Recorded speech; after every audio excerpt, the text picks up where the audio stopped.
ನಿಮ್ಮ ಪ್ರಶ್ನೆಗೆ ನಾವು ಚುನಾವಣೆಗೆ ಮೊದಲು ರಾಜ್ಯದ ಪರಿಸ್ಥಿತಿ ಬೆಲೆ ಏರಿಕೆಯನ್ನು ನೋಡಿ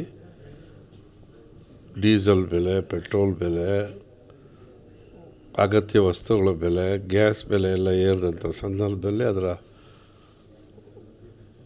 ಜನಜೀವನದ ತೊಂದರೆಗಾಗಿ ನಾವು ಗ್ಯಾರಂಟಿ ಯೋಜನೆಗಳನ್ನು ಜಾರಿಗೆ ತಂದ್ವಿ, ಅನೌನ್ಸ್ ಮಾಡಿದ್ವಿ. ಅದೇ ರೀತಿ ಮೊದಲನೇ ಸಂಪುಟ ಜನ ಅಧಿಕಾರ ಕೊಟ್ಟಂಥ ಮೊದಲನೇ ಸಂಪುಟದಲ್ಲೇ ಈ 5 ಗ್ಯಾರಂಟಿಗಳೆಲ್ಲ ಚಾಲನೆ ಕೊಡ್ತೀವಿ ಅಂತ ಹೇಳಿದ್ವಿ. ಅದೇ ರೀತಿ ಮಾತನ್ನು ನಾವು ನಡೆಸ್ಕೊಂಡಿದ್ದೀವಿ. ಮೊದಲ ದಿನದಿಂದ ಇಲ್ಲಿವರೆಗೂ ಕೂಡ ನಾವು ನೇರವಾಗಿ ಮಧ್ಯವರ್ತಿಗಳಿಲ್ಲದೇ DBT ಮೂಲಕ ಕುಟುಂಬದ ಒಡತಿಗೆ 2,000 ರೂಪಾಯಿಯನ್ನು ಟ್ರಾನ್ಸ್ಫರ್ ಮಾಡುವ ಮೂಲಕ ಭಾರತದಲ್ಲೇ ಭ್ರಷ್ಟಾಚಾರವಿಲ್ಲದೆ ಮಧ್ಯವರ್ತಿಗಳಿಲ್ಲದೆ ನೇರವಾಗಿ ಹಣ ಟ್ರಾನ್ಸ್ಫರ್ ಆಗ್ತಕ್ಕಂಥ ಕಾರ್ಯಕ್ರಮ ಇದು ಶ್ಲಾಘನೀಯ ಮತ್ತು ಅರ್ಥಶಾಸ್ತ್ರಜ್ಞರ ಪರ ಮಾತು ಕೂಡ ಇದಕ್ಕೆ ಒತ್ತು ಕೊಟ್ಟಿದೆ. ಅದು ಅಲ್ಲದೆ UNA ಅಧ್ಯಕ್ಷರು ಕೂಡ ಇದರ ಬಗ್ಗೆ ನಮಗೆ ಒಪ್ಪಿಗೆ ಕೊಟ್ಟಿದ್ದಾರೆ. ಇಷ್ಟು ವರ್ಷದಲ್ಲಿ ಕೊನೆ ಒಂದು ತಿಂಗಳು 2 ತಿಂಗಳು ಡಿಲೇ ಆಗ್ಬೋದೇ ಹೊರತು ನಾವು ನಿಲ್ಲಿಸಿಲ್ಲ. ಆದರೆ ಈ ಮಾಧ್ಯಮದವರು ಎಲ್ಲರೂ ಅಂತ ನಾನು ಹೇಳಲ್ಲ, ಒಂದೊಂದು ಸಾರಿ ಅವ್ರು ಯಾರ್ಯಾರಿಗೆ ಬಂದಿಲ್ಲ ಅಂತ ಮಾತನಾಡ್ತಾರೋ ಅವರಲ್ಲಿ 2 ವಿಧ ಇದೆ. ಒಂದನೇದು, ನಮ್ಮಲ್ಲಿ GST ಕಟ್ತಕ್ಕಂಥವ್ರು GSTಯನ್ನು ಒಂದು ಸಾರಿ ಏನಾದರೂ ಕೊಂಡ್ಕೊಂಡವ್ರಿಗೂ GST ಹಾಕಿದಂಥವ್ರದ್ದು ಅಂತ 1,20,000 ಜನ ಇದ್ದರು. 59,000 ಜನ ಕ್ಲಿಯರ್ ಮಾಡಿದ್ದೇವೆ. ಆ ರೀತಿ ತೊಂದರೆ ಆದಂಥ ಜನಗಳು ನಮಗೆ ಬಂದಿಲ್ಲ ಅಂತ ಹೇಳ್ತಕ್ಕಂಥದ್ದು ಅದು ನಮಗೆ ಗೊತ್ತಾಗಿ ಅದು ಸರಿಪಡಿಸಿದ್ದೇವೆ. ಅದು ಬಿಟ್ಟರೆ ಇನ್ಯಾವುದೂ ಕೂಡ ತೊಂದರೆ ಆಗಿಲ್ಲ. ಫೆಬ್ರವರಿ ಮಾರ್ಚ್ ತಿಂಗಳದು ಸರ್ಕಾರದಿಂದಲೇ ಬಿಡುಗಡೆ ಆಗಿರಲಿಲ್ಲ, 12 ತಿಂಗಳ ಬಗ್ಗೆ. ಇಷ್ಟು ಬಿಟ್ಟರೆ ಇಲ್ಲಿವರೆಗೂ ಕೂಡ ಈ ಸರ್ಕಾರ ಬಂದಾಗಿಂದ ಇಲ್ಲಿವರೆಗೂ ಕೂಡ ಜನರಿಗೆ ತಲುಪ್ತಾ ಇದೆ. ಇದು ನಮ್ದು ಏನಾಗುತ್ತೆ, ನಮ್ಮಲ್ಲಿ ನಾವು ಯಾವುದೇ ಪಕ್ಷದ ವ್ಯಕ್ತಿಗಳಿಗಾಗಲಿ ಅಥವಾ ಜಾತಿಯ ಆಧಾರದ ಮೇಲಾಗಲಿ ಕೊಟ್ಟಿಲ್ಲ, ಎಲ್ಲ ಜನರಿಗೂ ಕೊಟ್ಟಿರೋದ್ರಿಂದ ಬಡವರು ಇದರ ಬಗ್ಗೆ ಮಾಹಿತಿಗಳನ್ನ ನೇರವಾಗಿ ನಿಮ್ಮ TVಯವ್ರಿಗೂ ಸಿಗಲ್ಲ. ಉಳ್ಳೋರು ಯಾರಿರ್ತಾರೆ ಅಥವಾ ಇದರ ವಿರೋಧ ಮಾಡೋರು ಯಾರಿರ್ತಾರೆ ಅವರು ಇದನ್ನು ವೈಭವೀಕರಿಸಿ ಹೇಳ್ತಾರೆ ಹೊರತು ಇದು ಸತ್ಯಕ್ಕೆ ದೂರವಾದದ್ದು. ಟೋಟಲ್ ಇವತ್ತು ಈ ಗ್ಯಾರಂಟಿಗಳ ಅಡಿಯಲ್ಲಿ ಕರ್ನಾಟಕ ರಾಜ್ಯದಲ್ಲಿ 1,09,000 ಕೋಟಿ ಹಣ ಇವತ್ತು ಸಂದಾಯ ಆಗಿದೆ. ಇದು ಕಡಿಮೆ ಹಣ ಅಲ್ಲ.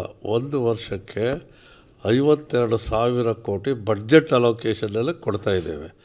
ಅದರಿಂದ ಯಾವುದೇ ರೀತಿಯ ತೊಂದರೆ ಇಲ್ಲ. ಇದನ್ನು ನಾವೆಲ್ಲ ಕೂಡ ಅಸೆಂಬ್ಲಿಲೂ ಹೇಳಿದ್ದೀವಿ, ಹೊರಗಡೆನೂ ಹೇಳಿದ್ದೀವಿ. ಇವತ್ತು ಅದಕ್ಕಾಗಿಯೇ ಬಂದಿದ್ದೇನೆ. ನಾನಂತೂ ಜಿಲ್ಲಾವಾರು ಪ್ರವಾಸವನ್ನು ಮಾಡ್ತಾಯಿದ್ದೇನೆ. ಸದನದಲ್ಲಿ 1,000 ಕೋಟಿ ಎಲ್ಲೋಯ್ತು? ಬಿಡುಗಡೆ ಆಗದೆ ಇರೋದು ಎಲ್ಲೋಗಿರುತ್ತೆ. ಕೇಳಿದ್ದೀರ? ಲಕ್ಷ್ಮೀ ಹೆಬ್ಬಾಳ್ಕರ್ ಹೇಳಿಲ್ಲ ಸರ್, ಬಿಡುಗಡೆ ಆಗಿಲ್ಲ ರೀ. ನನ್ನ ಮಾತು ಸರಿಯಾಗಿ ತಿಳ್ಕೊಳ್ಳಿ. ಸ್ವಲ್ಪ ನಿಧಾನ ಕೇಳಿ. ಇಲ್ಲ, ನಾನು ಖಂಡಿತ ಹೇಳ್ತೀನಿ. ಏನು ಆತರ ಬಿಡ್ಬೇಡಿ. ಏನು ಒಪ್ಕೊಂಡ್ರು ಸರಿಯಾಗಿ ಕೇಳಿಸ್ಕೊಳ್ಳಿ. ಹೇಳೋವರೆಗೂ ಕೇಳಿ. ನಿಮ್ಮ ಪ್ರಶ್ನೆ ಕೇಳಿಸ್ತು. ಆಕೆ ಹೇಳಿದ್ದು ನಾವು ಇಲ್ಲಿವರೆಗೂ ಕೊಟ್ಟಿದ್ದೀವಿ ಅಂತ ಹೇಳಿದ್ಲ ಎಂಬ. ಆಮೇಲೆ ಸ್ಪೆಸಿಫಿಕ್ಕಾಗಿ ಫೆಬ್ರವರಿ ಮತ್ತು ಮಾರ್ಚ್ ತಿಂಗಳ ಕೊನೆ ವರ್ಷದ ತಿಂಗಳದ್ದು ಬಂದಿಲ್ಲ ಅಂತಕ್ಕಂಥದ್ದೆಲ್ಲ ತಾಂತ್ರಿಕ ಇದರಿಂದ ಮತ್ತು ಇಯರ್ ಎಂಡಲ್ಲಿ ರಿಲೀಸ್ ಆಗಿಲ್ಲ ಅನ್ನೋದನ್ನು ಒಪ್ಕೊಂಡಿದ್ದಾರೆ. ನಾನು ಹೇಳ್ತಾ ಇದ್ದೀನಲ್ಲ, ಅದು ಬಂದಿಲ್ಲ ಅಂತ. ದುಡ್ಡು ಬಿಡುಗಡೆನೇ ಇದರಿಂದ ಆಗದೇ ಇದ್ದರೆ ಇನ್ನು ತಪ್ಪು ಮಾಹಿತಿ ಕೊಟ್ಟಿದ್ದಾರೆ ಅಂತ ಹೇಳಿದ್ರು. ಸ್ವಲ್ಪ ನನ್ನ ಮಾತಲ್ಲಿ ಬಿಡುಗಡೆ ಮಾತಾಡಿ, ಇಲ್ಲ ಮಾಹಿತಿಯ ಬಗ್ಗೆ ಮಾತಾಡಿ. ಸರಿಯಾಗಿ ಕೇಳಿ ಪ್ರಶ್ನೆನ, ಬೇಜಾರು ಮಾಡ್ಕೊಬೇಡಿ. ಹಿರಿಯರಿದ್ದೀರಾ.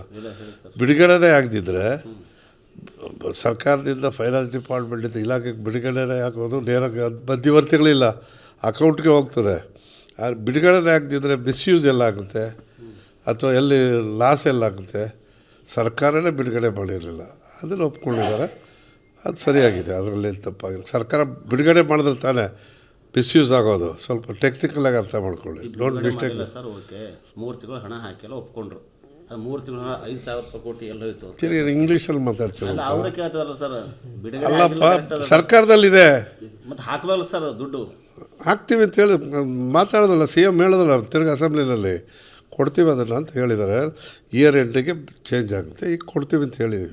ಮತ್ತೆ ಸರ್ ಮೊನ್ನೆ 1,40,44,000 ಸತ್ತವರು ಅಕೌಂಟಿಗೆ ಗೃಹಲಕ್ಷ್ಮಿ ಸೇರ್ತಾ ಇದೆ ಸರ್, ಹಾಕಿದ್ದಾರೆ ಅಮೌಂಟಲ್ಲಿ. ಅದು ಏನಾಗುತ್ತೆ, ನೇರವಾಗಿ ಡಿ ಬಿ ಟಿಯಿಂದ ದುಡ್ಡು ಹೋಗ್ತಾ ಇರುತ್ತೆ. ಇವತ್ತು ತಿಂಗಳು ಹೋಗಿರುತ್ತೆ, ಈ ತಿಂಗಳು ತೀರೋಗ್ತಾರೆ. ಅದನ್ನು ರೆಕ್ಟಿಫೈ ಮಾಡ್ಕೋಬೇಕು. ಆ ತಾಂತ್ರಿಕ ಇಲಾಖೆಗಳ ಮಧ್ಯದಲ್ಲಾಗಿರ್ತಕ್ಕಂಥ ಆ ತೊಂದರೆ, ಅದರಿಂದಾಗಿ ಆ ರೀತಿ ಆಗಿದೆ. ಅದನ್ನು ಸರಿಪಡಿಸೋದಕ್ಕೆ ಮೀಟಿಂಗ್ ಮಾಡಿದ್ವಿ ಮೊನ್ನೆನೂ. ಆ ದುಡ್ಡನ್ನು ವಾಪಸ್ ಪಡೆಯೋದಕ್ಕೂ ಕೂಡ ಪ್ರಯತ್ನ ಮಾಡ್ತಾಯಿದ್ದೇವೆ. ನಿಜ ಆಗಿದೆ. ಈಗ ಏನಾಗುತ್ತೆ, 5 ಇಲಾಖೆ ಇವೆ ನಮ್ಮಲ್ಲಿ.